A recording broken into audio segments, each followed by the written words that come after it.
everyone, and welcome back to the Future in Review podcast. I'm here today with Sir Richard Dearlove, former chief of MI6, to talk about geopolitics and shifting power dynamics between the US, China, Russia, the Middle East, and Europe, which is a huge list of things we're going to talk about. We're going to capture as much as we can.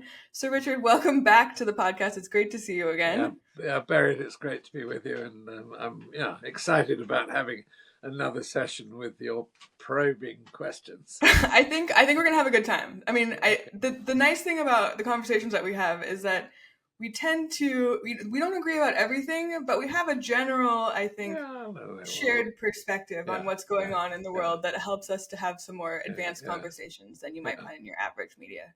Yeah, we don't have to agree about everything. No, but that's what makes things interesting. Absolutely. So I think the last time I saw you was in person at Future in Review last year. And we are very excited to have you coming back to Future in Review again this year, which will take place May 31st to June 3rd at the Qualcomm Institute in San Diego. And so I would be remiss if I didn't tell our podcast listeners that if you enjoy the conversation we're about to have, we hope that you will join us in person by reserving your spot at www.futureinreview.com and advertisement for our own product. I've just registered as a speaker, so there you fantastic. So a lot has happened since you and I last saw each other. And I'm wondering that if you could start off just by telling us your perspective on the current state of Russian interference in European infrastructure. We have all these drones coming in. Europe is planning kind of a new drone response or shield of some kind. What do you think is really happening right now? What are you seeing play out in Europe? Well, I think there are two possibilities. I think it's quite possible that Putin is sort of trying to test NATO's unity and NATO's resolve in responding to these incursions. I mean, when you send 19 drones into Poland, this isn't an overflying accident. It's a deliberate event. And I think all the recent provocations that we've witnessed are definitely planned. And, there's a mind behind them. And what in your opinion do those provocations include? Like what? Well, I think there are two possible explanations. I think one is Putin probing NATO and looking for points of weakness. Yeah. But on the other hand, the fact of probing, is a incentive for NATO to get its act together more quickly. So it has a positive effect. It has a negative effect. I think the other issue, which is a rather more abstruse interpretation, but I think it has some validity. Putin claims things are going well in Ukraine. Actually, there is still a disaster for Russia. They've lost a huge amount of life. Massive amount of life. 5-1 or something like that. Maybe 10-1. Yeah, it's huge. They're gaining small amounts of territory. They haven't got the capability to mount a large logistical attack which could break through the Ukrainian lines. And if things are not going well, you open up another front. You create a distraction. And I think there's an element of that in the Russian behavior vis-a-vis Poland, vis-a-vis Estonia, and vis-a-vis the other incidents that look like provocations. So it's both a probing exercise and I think I would go as far as to say possible sign of weakness on the Russian side, a certain desperation. And I mean, bear in mind that the effect of the Ukrainian war has been the opposite of what was intended. I mean, it strengthened NATO. It's pulled NATO together. It's activated a massive rearmament initiative, which is slowly picking up pace. It's added Sweden and Finland to NATO, two very sophisticated military powers. So, rather than this being, stop Ukraine moving in the direction of NATO membership, the effect of the war has been to pull NATO together. Right, it's been the opposite in some ways. Although I want to also keep in mind, so in the United States we've seen a very deliberate polarization of our electorate by Russia, political polarization in ways that Yeah. undermines civil society, and that's happening also across Europe. So I'm curious what your interpretation of that is, and like, are there specific countries or democracies that you feel are suffering more in those situations, or are there any that you feel are at risk? Well, the only European nations that are sort of inclined towards Russia at the moment, well, mainly Hungary, Serbia, and since the assassination attempt on the Prime Minister, Slovakia. So, I mean, there are countries which traditionally have had a heavy Slav influence, and there's no question that, they incline towards Russia politically and are causing problems in terms of the NATO. Well, no, they're not. I'm not just NATO. I was going to say EU membership and a coordinated EU policy towards Right. Russia. But I mean, as regards the rest of Europe, I think there's a real coming together. And I mean, the country that one needs to look at closely, which is transformed and is now, of course, one of the leaders in terms of rebuilding European defence, is Poland. And Poland, it's quite extraordinary. I recently went to Poland for the Warsaw Security Forum a few weeks ago, and it now has defence spending running up towards 5% of GDP. It is building a military capability which will put it amongst it'll be fourth in Europe after Germany, France, and the UK. I mean, this is a big deal, and I mean, Poland is completely transformed. I mean, what Europe now needs to do is to get its coordination, particularly on new military technologies like defense against drones. It needs to integrate more and faster. But actually, its rearmament has real pace, particularly things like stock of artillery ammunition. But there are things that don't happen quite so quickly, and those are the things that need attention. It strikes me that a lot of you mentioned the countries that are more maybe more amenable to Russian messaging or influence in general. There are also countries across, Estonia, Poland, Lithuania, who have been early recipients of Russian interference, who now have a much stronger immune system, essentially, to that, and Oh, are much more aware from a citizen level of what's going on and what to look for, I think. And so yeah. it's Well, interesting. Oh, the go ahead. Baltic republics, particularly, Yes. they are, first amongst the European nations in rebuilding their defences, taking the Russian threat very seriously. I mean, if you go into Central Europe and you talk to these nations, the closer you get to Russia, The more seriously they take it. the more seriously they take it. Yes. So, I mean, there is a real grip and determination and a sense of the immediacy of the danger and the threat. So, I mean, the Baltic republics, there's no issue there. They are the ultimate converts. They are the, Jesuits of European defence. Well, I would say that the Jesuits of NATO rather than European defence, because their adherence to European defence policy, which is sort of Brussels-driven initiative, which I think is largely irrelevant. I mean, really what we need to focus on here is entirely NATO.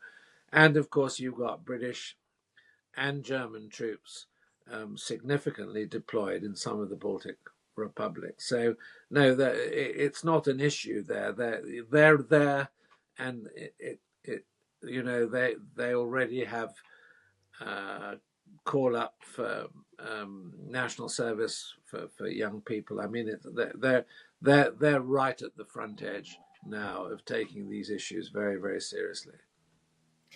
So I want to go through a couple of recent U.S. news plugs. I want to do a little bit of a lightning round here. I want you to tell me yes or no. Do you think there was Russian involvement in a couple of different things, infrastructure related things that have happened recently? Okay. Okay. Okay. Well, So we've got which you ones? can give me a thumbs up or a thumbs down if you want, if that's Yeah, easier. which are you talking about? Well, I'll tell you what they are. Okay. Are you ready? You game? Yeah. Yeah. Okay. Okay. So AWS outage. Yeah. Yes. Mm. Possibly. Possibly. Okay. How about the weapons factory explosion in Tennessee? Possibly. Maybe. Okay. These are Okay. what I'm saying. Well, actually, they're interesting questions, and they are very much the GRU's European playbook. Okay, Mm-hmm. so I could give you examples of incidents in Europe which are precisely what you're talking about, Right. and it would be definitely that. Okay. Mm-hmm. Now, the reason I'm going that is because someone like me, when they hear about a factory explosion in Tennessee, which is making explosives, military explosives, you immediately think, hang on a moment, that's a little bit. And then when you get the AWS outage, which Maybe. affects 35% of the net because of the size of the data initiative, I immediately think, yeah, I mean, I agree with you. It is quite possible that these are GRU operations of sabotage.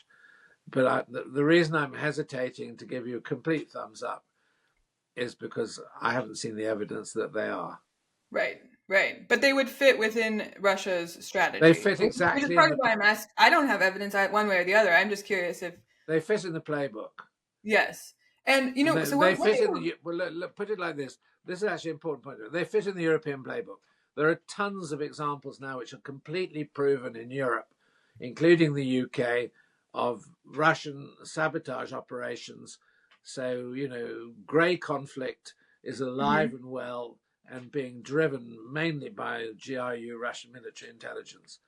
I have not hitherto seen evidence of equivalent incidents In the in U.S. North America, but these have an uncanny resemblance to what's been happening in Europe. Right. So it is, I mean, I'm sure that the Bureau, the FBI, and others are looking into this. And in a way, it would be good if they were Russian incidents because it might then just persuade Trump. So we have these today. We have I mean, tonight when I watch the news, You're relief. saying it would be beneficial potentially, in your It'll be opinion, beneficial to because drive a bit more of a wedge between it Trump and Putin. yeah, it will mean the hawks that I know exist, who are ironically in Rubio's staff, can persuade the doves and isolationists who are in who are in the Department of Defense that they've got to take this Russian issue much more seriously. And isolationism for the United States is not an option. Okay, so I want to talk about one more thing before I want to go down that rabbit hole a bit more. But Yeah, before we do, um, the conversation we were just having took me back to a conversation that happened at Future in Review, which was with Christo Groshev, right? yeah, Of Bellingcat, and he in his onstage conversation told us that he was aware of Russia having infiltrated U.S. the U.S. with kind of sleeper agents, essentially. of course. Yes, and that had That's what I mean. previously, That's what they do. but So but basically, but the what? distinction that he made was that it had previously been kind of not allowed, essentially, for them to do that, and there was in this current day a lot less barrier to them doing that, essentially, Yeah. Well, I and mean, therefore look, they had to do that a lot more. what's happened in Russia is that Putin and his henchmen regard themselves as being in a state of warfare with the West. Not open conflict, so let's call it grey warfare. Right. Which would What include that economic means is warfare. that the political risk level when it comes to intelligence operations, so the consideration of risk is largely disregarded. The Russians are doing stuff now which in the past they probably wouldn't have done because of the political risk and the political blowback. Mm-hmm. Now, that applies very strongly in Europe. We see it all over the place. They're doing pretty blatant stuff, getting caught and not worrying too much about it. I think what my good friend Krista, well, I mean, we know each other well. What he's saying, I think, is absolutely accurate. And you will have the infiltration, probably somewhere in the States, of GRU individuals or sleepers Mm-hmm. who are being placed for the possibility of escalation, and then their purpose is to cause mayhem behind enemy lines. Let's put it as Right. basically as that. If then there's an escalation towards a more general conflict. And I'm absolutely sure in my own mind that the Russians are busy doing that. That's their playbook, that's their methodology, that's their thinking, that's how they act when they feel that they're, as it were, close to conflict. So let's come back to the Putin-Trump relationship. We've seen Trump many times start to go one way, and then Putin kind of calls him back, and he'll go and do more like what Russia wanted him to do. Yeah. Especially as it relates to Ukraine, it's happening pretty consistently, but it's happening in a wide range of spheres, including economic and related to energy. Can you tell me a bit more? What do you think that relationship and that bond is based on? Well, if you want my blunt answer, I do. Trump's character. I mean, I think there are certain people who I would describe as Trump whisperers. And Trump, I think, is let's be fair to him in one way. He's just, as it were, flushed with the apparent success of a ceasefire in Gaza. Mm-hmm. I say the apparent success because, there's a fragility, but he takes the first step and there are accolades and everybody says, oh, brilliant, wonderful. And the Israelis, particularly those who are opposed to Netanyahu, think he's their savior. Trump comes back from the glorification and then has a meeting with Zelensky. He's 79, he's got a short fuse, and he wants to repeat his success. Right. And he hits a rather hard wall in Zelensky. There's no way Zelensky is going to surrender the Donbass when the Russians are losing hundreds of thousands of men trying to conquer it and making progress at the speed of a snail. And I think Trump loses it, in terms of his personal character, and is susceptible to the arguments that Putin, the whisperer, is putting in his ear. I mean, this is my interpretation, but I think it's probably a pretty realistic one. I mean, interestingly, today, the latest I've just heard is that Lavrov, speaking to Rubio, had a massive row on the phone.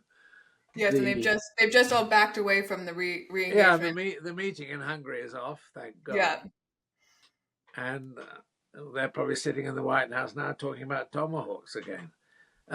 But the trouble is we have to go around these blinking circuits. And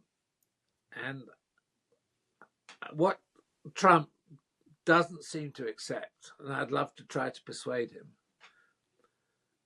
and I think I can say this on absolute authority, is that Putin's Ukraine policy has no reverse gear. He cannot reverse. So there is no modification whatsoever of his objectives on Ukraine. Why is that? I mean, I agree with you, but I'm curious Yeah, but for you I to. think because of the Russian philosophy, as expressed by Putin and those close to him, is that the Ukraine is not a nation. This is a betrayal of Russian identity. Historically, this has always been part of Russia. These people are not enemies, they're traitors, because effectively they're either, they think they sort of, I mean, so what I'm saying is that the loss of Ukraine is seminal to what Russia thinks of itself and its own identity as a nation. And I don't think that it's possible for Putin to compromise on his war objectives. But of course, what you have to remember is that this war is already a disaster for Russia. Yes. I Whatever. was gonna say I was gonna say for the other reason, which is admitting defeat opens Putin up to internal Oh yeah, dissidence. yeah. Well, I mean, Yeah. he's internally is probably fragile already, Yes. because there are probably an awful lot of people who, particularly in the senior of the military, who are saying, God, this has got to stop. But they don't have the individual courage. They can't go out and find an ally, because they can't, as it were, depend on the response of the people to whom they might talk, and then they're betrayed. I mean, Putin's regime, I think, is in a desperately difficult place. And I'm not saying it's about to collapse or implode, but what I'm saying is that he's developed a policy, and it's absolutely clear if you think about it, you look at the precedents, you think about the sort of historical view, that he just can't go backwards. He's trapped in his own policy. Trump doesn't quite seem to get this. And Well, let's talk about another angle of that connection though, because one of the things that Catherine Belton, for example, has written about in her book Putin's People are the many, many times in which Trump's real estate projects have been financed by Russian oligarchs.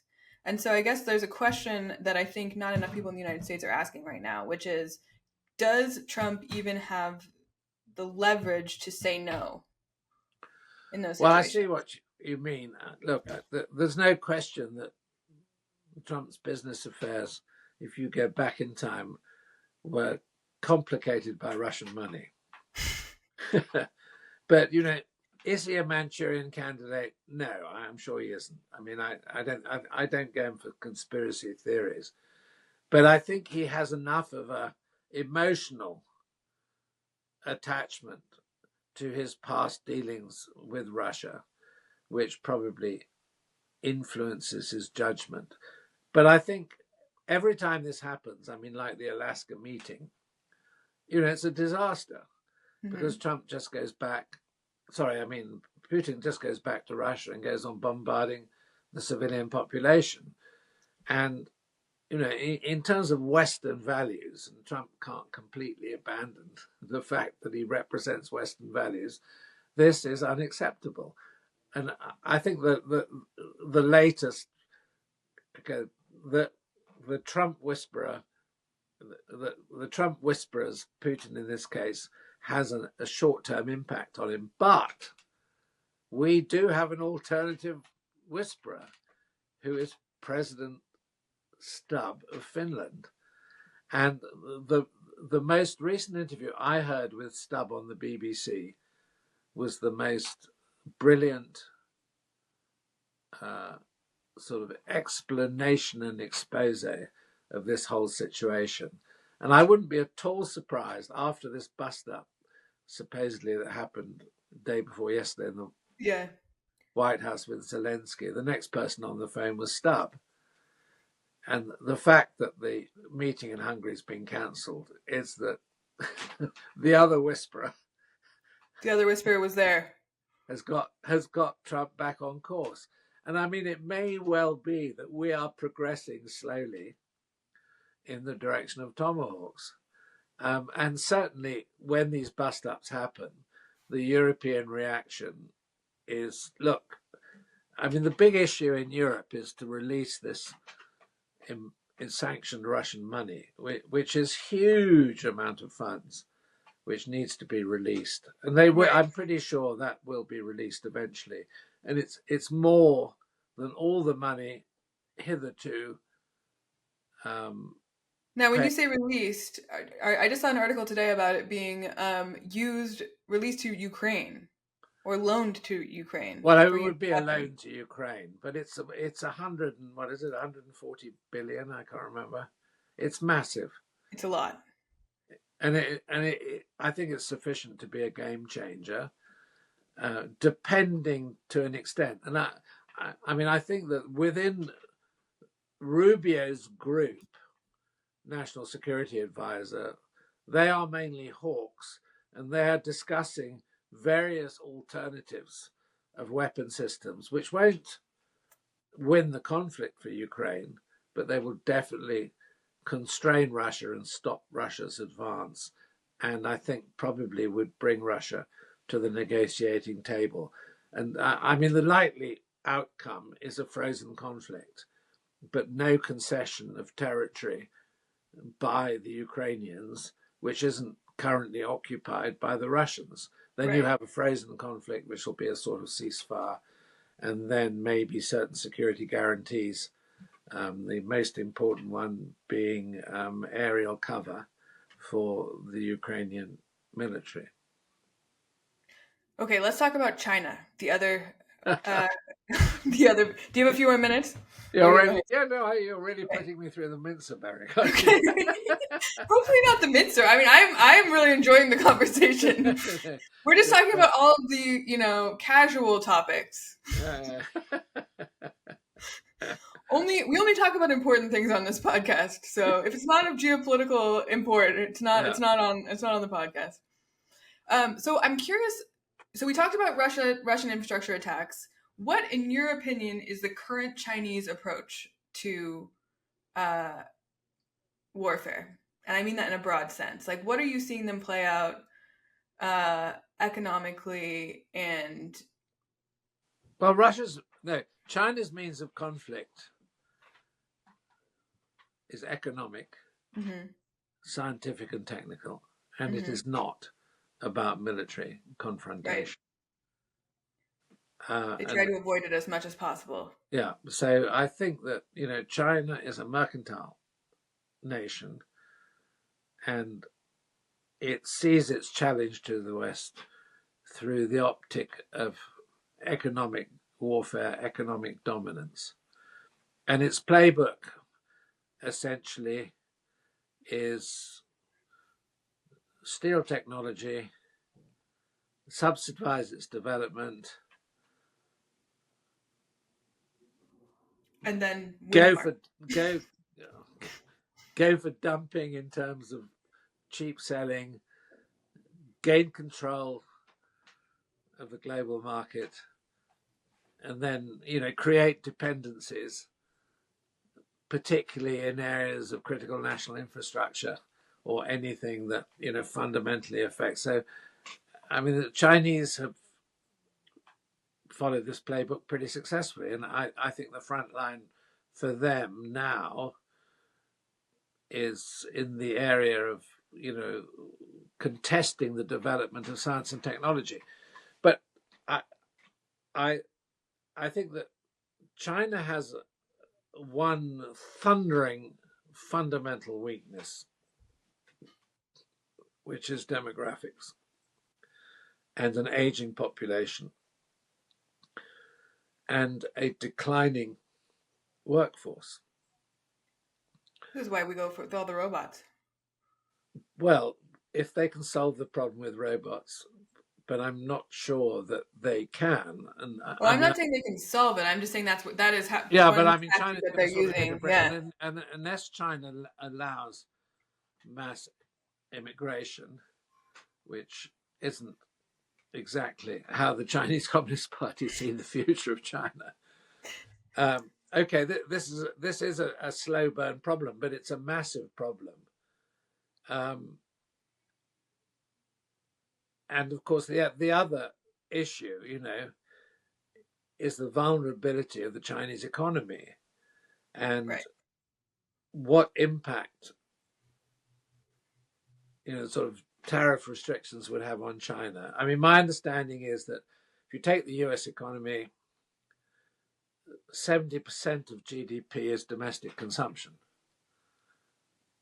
If you take the US economy, 70% of GDP, but if you take the Chinese economy, it's like 30%, nearly 30% less. There is no domestic market in China that can sustain the Chinese economy in the medium term, quite apart from the fact that you have these massive problems with real estate, you have this massive problems with youth unemployment. I mean, the idea that China is a sort of stable, growing power that's going to follow a continuous upward graph is based on a very sort of It's based on propaganda. it's based on sort of swallowing Xi and the Chinese Communist Party's view. Now they're just about to have their plenum now, economic plenum. It started already, and if you read the sort of detailed coverage of that, and you read between the lines, my God, they've got huge problems. They just fired all of their top generals. That was interesting. Well, I mean, the other thing is what the hell's going on between Xi and the People's Liberation Army, and What do you think is happening? there is definitely a power struggle there. Now it looks as though Xi at the moment is on top, but he's fired a couple of members of the military commission, which is the most powerful body in China. And then, as you say, there are another 10 or 15 generals that have been chucked out. Now, those people are not sitting there twiddling their thumbs thinking, oh, hell, I've been chucked out. I mean, there's going to be an awful lot of the Chinese leadership on the military side, and it's the military that exercises ultimate power in China, which is why membership of the military commission is so important if you're a member of the Central Committee as well, or the Central Committee plenum. So you need to belong to both bodies. And yeah, something's going on, and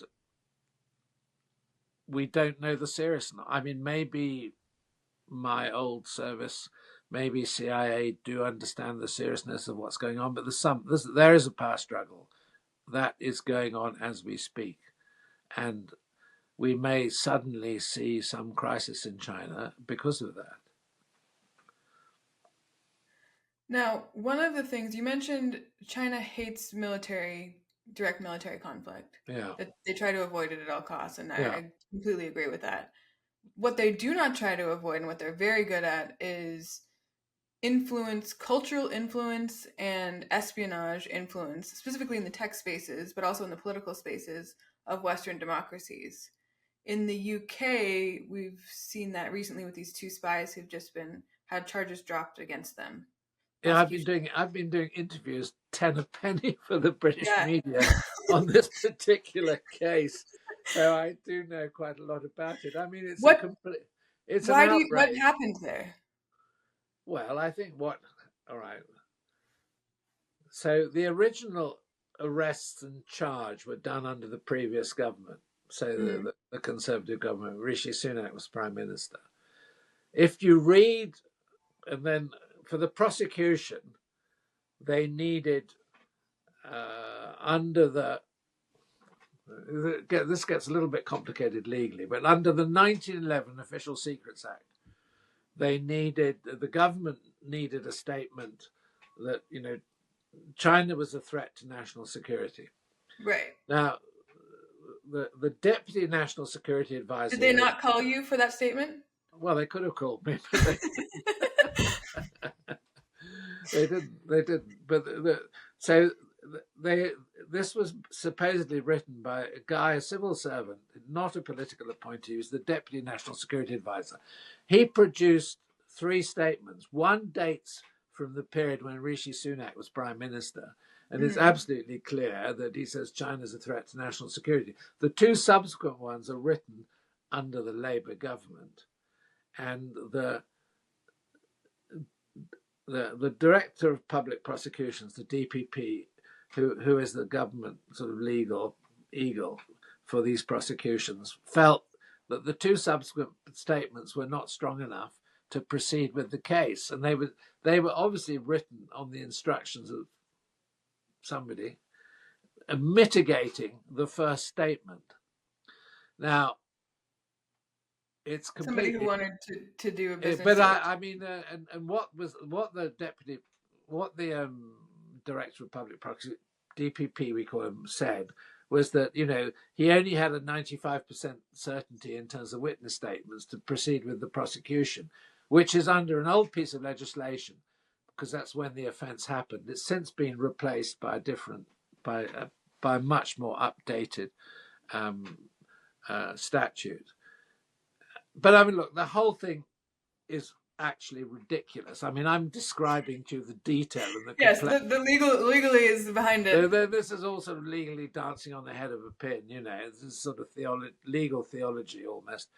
The fact is that, China is a threat to national security, and what it looks like very, very badly is appeasement by the Labour government of China for economic reasons. And if you look at the number of visits that have been made to China in the first 15 months of this government, I mean, most of us are shocked, appalled. I've been shouting loudly from the sidelines, giving interviews about this. And I think everybody agrees who has any sort of status in this argument that the fact that the case has not gone forward is ridiculous, absolutely ridiculous. Particularly when, So I'm curious to move beyond this case a little bit. How yeah, widespread do you think they're? I mean, we've already seen in the past many examples of Chinese espionage agents making it up into, for example, Australian Parliament, right? yeah. Or like, Well, I mean, the how widespread do you think this is throughout the U.S. and Europe? pretty widespread. I mean, let me give you a specific example, which I've spoken to you about before. The origins of the pandemic. When I worked with a group of scientists here in Cambridge, and we had this wonderful Norwegian virologist write a paper which gave a forensic paper trail from published Chinese papers and also analysis of the RNA of the virus as to why this came out of a laboratory. When we wanted to get that paper published, every journal in the United States that should have published it refused to publish it. Why? I think because they are dependent on their relationship and funding with the Chinese Academy of Sciences. Well, that's one option, but the other option, which was also happening, was that the United States had in fact funded gain of function research that went into that, right? So there was also. Well, I mean, you're absolutely right. I mean, the trouble is that I think there were two angles of political pressure coming in to not you're publish absolutely that. right that through what it was called the Echo Alliance or whatever it is, that guy Peter Daszak, they've been funding research in the Wuhan Institute, which was actually gain of functions, which Obama had forbidden to take place in the United States. So actually, the experimentation, which was gain of function experimentation, was being financed by American money. You're absolutely right about that.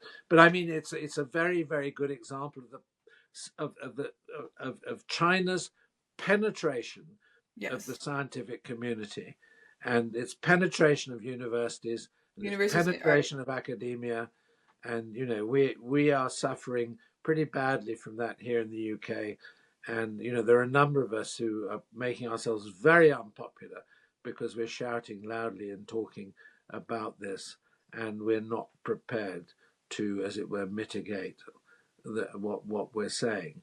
And I think the interesting thing about this case in the UK, which is parochial, it's not a big deal, but what it is become a big deal because it has educated many people about the problem in Europe who wouldn't otherwise have heard about it, because there's been a huge row in the press about it, huge row. And I mean, I've given more interviews in the last 2 weeks on than I've ever given on any subject at all.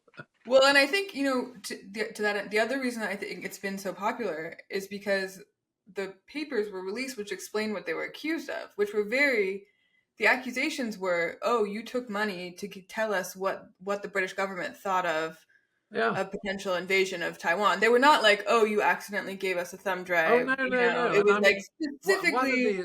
one of these guys was the staffer to Alicia Kearns, who is the Conservative MP who was chair of the Foreign Affairs Committee in Parliament. So, I mean, this is serious access to serious material. I mean, about the formation of British foreign policy. So what?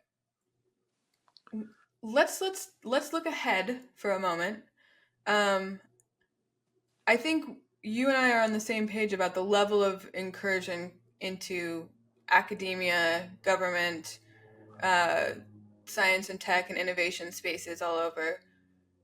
Is there a future where, we've also talked previously quite a lot about the level of economic connection between the Western world and China, and the fact Yeah. that it doesn't really, Evan Anderson from our team has written about disengagement and disengagement as a tool for negotiating with China economically.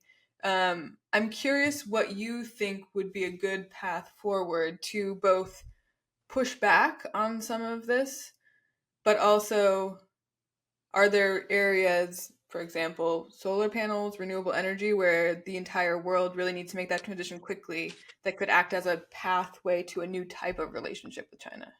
Yeah, I think we need to coordinate in the West and to, as it were, reduce our dependencies on China in areas which are strategically important, particularly in terms of things like energy security. I mean, there are many examples of this. I mean, we've been profligate in the way that we have allowed China to infiltrate areas which are of fundamental importance. And I mean, this really also is encapsulated around the argument about the supply of rare earths, because it affects so many of these vital technologies. And what we need to do is to have a coordinated position internationally. Now, I think it would be quite straightforward for, let's say, Five Eyes, the Anglosphere, to develop a coordinated policy. Where it's much more chaotic is in Europe, where you have individual nations not having a cohesive view of how to deal with China. So let's say Italy does one thing, Germany with its automotive industry and Right. depending on China does another, and then France is doing another. So, I mean, I basically would, in my own view, start with Five Eyes. I think there's a very clear understanding amongst Five Eyes of the nature of the problem, but what it hasn't. I mean, Five Eyes is not a policy body, but it could be, in this instance, used to develop a coordinated approach to dealing with China on these problems. Now, the Chinese need to understand that we're prepared to trade with them and, to have a relationship, but it should be based on reciprocity, exact reciprocity. And we should not allow China this massive footprint in our critical national infrastructure. I mean, we're much worse off in the UK than you are in the States, but I think the same problem is beginning to occur in the States, if my understanding is right. And I mean, the issue for me really will be encapsulated. I mean, in terms of the contest between the West and China, who cracks quantum computing and, as it were, quantum computing plus AI first as a sort of unified governmental capability. And, if we get there before the Chinese do, then I think some of these problems will or should solve themselves. But at the moment, we are in disarray, I guess is the best way to describe it. And I mean, the UK has been terrible in the way, the naivety with which we've approached China. And the clock is past midnight. We need desperately to get our act back together. And the worrying thing is that we have a government who seems to be courting China. He seems to be subservient to China's threats in a way which is very dangerous. I'm worried about it. It strikes me that, I often see this happening in governments where a new leader will come in and they have a different perspective on how Xi Jinping operates and what they might get out of the Chinese economy. And oftentimes what's missing is an understanding of just what the playbook is, which is very simple. You've described it already in this conversation once, right? Which is exactly how they operate, how they steal intellectual property, reduce costs, flood the market, put the other countries out of business. Yeah.